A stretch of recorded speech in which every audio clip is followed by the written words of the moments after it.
नमस्कार दोस्तों, study tower में आपका स्वागत है। मेरा नाम है नरेंद्र सिंह राजपूत और हम शुरू करने वाले हैं आज 17 अप्रैल के करंट अफेयर्स।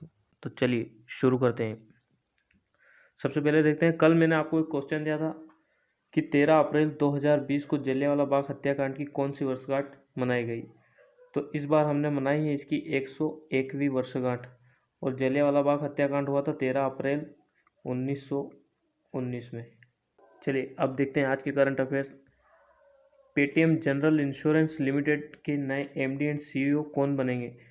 तो पेटीएम जनरल इंश्योरेंस लिमिटेड के नए एमडी और सीईओ बनने वाले हैं सतीश कुमार गुप्ता। इसके अलावा पेटीएम कंपनी का हेडक्वार्टर है नोएडा यूपी में और 2010 में इसकी स्थापना हुई थी और इसकी स्थापना की थी विजय शेखर शर्मा ने।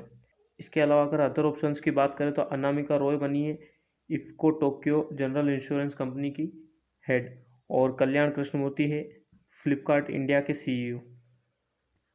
अगला प्रश्न है, एडिसन अवार्ड 2020 किस भारतीय कंपनी को दिया गया है।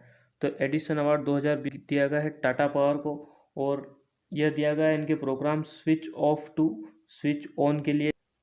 टाटा पावर के सीईओ हैं प्रवीर सिन्हा एंड इसका मुख्यालय है मुंबई में। इसके अलावा अगर बात करें तो एडिसन अवार्ड दिया जाता है विश्व भर के सर्वश्रेष्ठ नवाचार के लिए और 1987 से एडिसन अवार्ड दिए जा रहे हैं। नेक्स्ट क्वेश्चन है, एसबीआई ने एटीएम लेन देन पर लगने वाला सेवा शुल्क कब तक माफ़ करने का निर्णय लिया है। तो एसबीआई ने एटीएम पर लगने वाला सेवा शुल्क को 30 जून तक माफ़ करने का निर्णय लिया है। इसका मतलब ये है कि एसबीआई के कार्ड से आप किसी भी बैंक की एटीएम मशीन से नकदी निकाल सकते हैं और वो भी बिना सेवा शुल्क के। इसके अलावा एसबीआई की स्थापना हुई थी 1 जुलाई 1955 में और एसबीआई के वर्तमान चेयरमैन है रजनीश कुमार और मुंबई में है इसका हेडक्वार्टर। नेक्स्ट क्वेश्चन है, 13वां अंतर्राष्ट्रीय अरब फिक्शन पुरस्कार 2020 किसे मिला। तो अरब फिक्शन पुरस्कार 2020 दिया गया है अब्दुल्वहाब अस्सावी को और ये है अल्जीरिया के। यह पुरस्कार इन्हें दिया गया है इनके नोवेल द स्पार्टन कोड के लिए।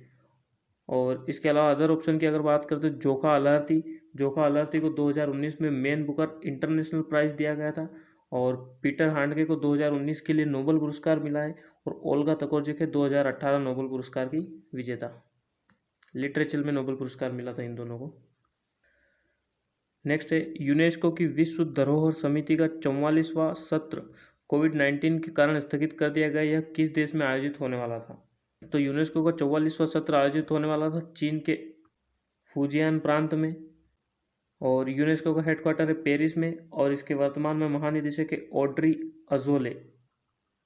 चीन की पोजीशन आप मैप में देख सकते हैं, ये है हमारा प्यारा भारत और चीन के राष्ट्रपति शी जिनपिंग। चीन की राजधानी है बीजिंग और चीन में मुद्रा चलती है युआन जिसे लोकल भाषा में रेनमिन भी कहते हैं। नेक्स्ट क्वेश्चन है, किस राष्ट्रीय उद्यान में जानवरों के लिए भारत की पहली क्वारंटाइन सुविधा शुरू की गई है या स्थापित की गई है। तो जानवरों के लिए क्वारंटाइन सुविधा स्थापित की गई है जिम कॉर्बेट राष्ट्रीय उद्यान में और जिम कॉर्बेट राष्ट्रीय उद्यान भारत का पहला राष्ट्रीय उद्यान भी है। इसके अलावा पन्ना राष्ट्रीय उद्यान है मध्य प्रदेश में, सलीम अली राष्ट्रीय उद्यान है जम्मू कश्मीर में और मानस राष्ट्रीय उद्यान है असम में।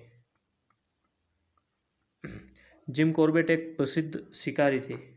नेक्स्ट क्वेश्चन है, आरबीआई की रिपोर्ट के अनुसार वित्त वर्ष 2019-20 में बैंक की ऋण वृद्धि कितनी रही। तो 2019-20 में बैंक की ऋण वृद्धि रही 6.14 और यह पिछले 5 दशकों में सबसे कम वृद्धि है। इससे पहले 1962 में 5.38% वृद्धि रही थी। बैंक ऋण में वृद्धि से मतलब है कि पिछले साल जितने लोन लिए गए थे उससे इतने प्रतिशत अब ज़्यादा लिए गए हैं। नेक्स्ट है, किस आईआईटी संस्थान ने किट के लिए एक किफ़ायती एंटी माइक्रोबियल स्प्रे बनाया है। ये किट का नाम है पर्सनल प्रोटेक्टिव इक्विपमेंट। तो यह कारनामा किया है हमारी आईआईटी गुवाहाटी ने जो कि असम में है। इसके अलावा गुवाहाटी में कामाख्या माता मंदिर भी है जो 52 शक्तिपीठों में से एक है। और अदर ऑप्शन की अगर बात करें तो आईआईटी दिल्ली ने बनाया था शुद्ध सेतु नाम का सैनिटाइजिंग टनल और आईआईटी बॉम्बे ने एयू सिंक नाम का एक डिजिटल स्टेथोस्कोप बनाया था और आईआईटी रोपड़ ने बनाया था सैनिटाइजिंग ट्रंक। नेक्स्ट क्वेश्चन है, किस राज्य ने कक्षा 3, 4 और 5 के विद्यार्थियों के लिए कॉमिक पाठ्य पुस्तकों का इलेक्ट्रॉनिक संस्करण लॉन्च किया है। इलेक्ट्रॉनिक संस्करण से मतलब है कि बुक्स इंटरनेट पर उपलब्ध हो जाएंगी और कॉमिक बुक्स को पढ़ना बच्चे बहुत ज़्यादा पसंद करते हैं।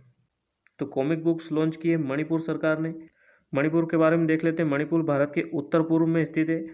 आप इसकी लोकेशन देख सकते हैं। मणिपुर के मुख्यमंत्री का नाम है एन बीरेन सिंह और ये बीजेपी के ही है। इसके अलावा मणिपुर की राज्यपाल है नजमा हेपतुल्ला और मणिपुर की राजधानी है इम्फाल। मणिपुर में संगई त्यौहार भी मनाया जाता है। संगई हिरण को कहते हैं। इसके अलावा केबुल लामजाओ नेशनल पार्क है मणिपुर में, जो विश्व का तैरता हुआ एकमात्र नेशनल पार्क है। इसके अलावा लोकटक झील भी मणिपुर में है। नेक्स्ट क्वेश्चन है, डग सैंडर्स जिनका हाल ही में निधन हो गया वे एक प्रसिद्ध थे। तो डग सैंडर्स एक अमेरिकन गोल्फर थे जिनका हाल ही में निधन हो गया है। इसके अलावा स्विट्जरलैंड के आइस हॉकी प्लेयर रोजर चेपोट का भी अभी निधन हुआ है और भारतीय फिल्म अभिनेता रंजीत चौधरी का भी हाल ही में निधन हो गया है। और स्विट्जरलैंड से एक और फेमस प्लेयर आते हैं रोजर फेडरर। नेक्स्ट क्वेश्चन है, कोविड-19 नमूनों का पुल परीक्षण शुरू करने वाला देश का पहला राज्य कौन सा है। तो पुल परीक्षण शुरू करने वाला है उत्तर प्रदेश। और पुल परीक्षण से क्या मतलब है, पुल परीक्षण से मतलब है कि 10 लोगों का एक साथ सैंपल लिया जाएगा और उसे चेक किया जाएगा। अगर सैंपल पॉजिटिव आते हैं तो 10 का अलग अलग टेस्ट करना पड़ेगा। अगर सैंपल नेगेटिव आ गया मतलब 10 का एक साथ चेकअप हो गया। इससे सरकार का समय भी बचेगा, सरकार के पैसे भी बचेंगे और वैसे भी उत्तर प्रदेश की जनसंख्या 20 करोड़ से भी ज़्यादा है, तो इतने सारे टेस्ट करना भी एक चैलेंज है। इसलिए पूल टेस्टिंग जैसी तकनीक अपनाई जाती है। अब उत्तर प्रदेश के बारे में कुछ बेसिक जानकारी देख लेते हैं। यह है मैप में उत्तर प्रदेश की पोजीशन। और उत्तर प्रदेश के मुख्यमंत्री हैं योगी आदित्यनाथ। उत्तर प्रदेश की राज्यपाल है आनंदीबेन पटेल और उत्तर प्रदेश की राजधानी है लखनऊ। इसके अलावा उत्तर प्रदेश सरकार की चर्चित योजनाओं में है कौशल सतरंग योजना और कन्या सुमंगल योजना और एक युवा हब नाम से योजना भी उत्तर प्रदेश सरकार चलाती है। इसके अलावा उत्तर प्रदेश में कटरनिया वन्यजीव अभ्यारण्य भी है और दुधवा नेशनल पार्क है जो एकमात्र नेशनल पार्क है उत्तर प्रदेश में दुधवा नाम से। और पीलीभीत और अमानगढ़ टाइगर रिजर्व भी उत्तर प्रदेश में है। नेक्स्ट क्वेश्चन है, किस मंत्रालय ने देखो अपना देश नाम से एक वेब सीरीज शुरू की है। तो देखो अपना देश नाम से वेब सीरीज शुरू की है हमारे पर्यटन मंत्रालय ने। और वर्तमान में हमारे पर्यटन मंत्री हैं प्रहलाद सिंह पटेल और इनकी लोकसभा कॉन्स्टिट्यूंसी है दमोह मध्य प्रदेश। इसके अलावा मानव संसाधन एवं विकास मंत्री की बात करें तो ये हैं हमारे रमेश पोखरियाल निशंक। और श्रम मंत्री हमारे हैं संतोष कुमार गंगवार। और अल्पसंख्यक मामलों के मंत्री हैं मुख्तार अब्बास नकवी। और मुख्तार अब्बास नकवी ने हाल ही में एक बुक भी लिखी थी जिसका नाम था बलवा। नेक्स्ट है, 13 अप्रैल 2020 को भारतीय सेना ने सियाचिन दिवस का कौन सा संस्करण मनाया। तो सियाचिन दिवस का हमने मनाया 36वां संस्करण। और सियाचिन दिवस हम इसलिए मनाते हैं क्योंकि पाकिस्तान की सेना ने सियाचिन ग्लेशियर पर कब्जा कर लिया था और 1984 में भारतीय सेना ने मेघदूत नाम से एक ऑपरेशन चलाया था जिसके अंतर्गत हमने पाकिस्तान की सेना को पीछे धकेल दिया था। और इस ऑपरेशन का नेतृत्व किया था मेजर जनरल प्रेमनाथ खून द्वारा, जिनके अभी हाल ही में मृत्यु हुई है। इसके अलावा सियाचिन ग्लेशियर को पर्यटन के लिए भी खोल दिया गया है। हम कुमार पोस्ट तक पर्यटन के हिसाब से जा सकते हैं।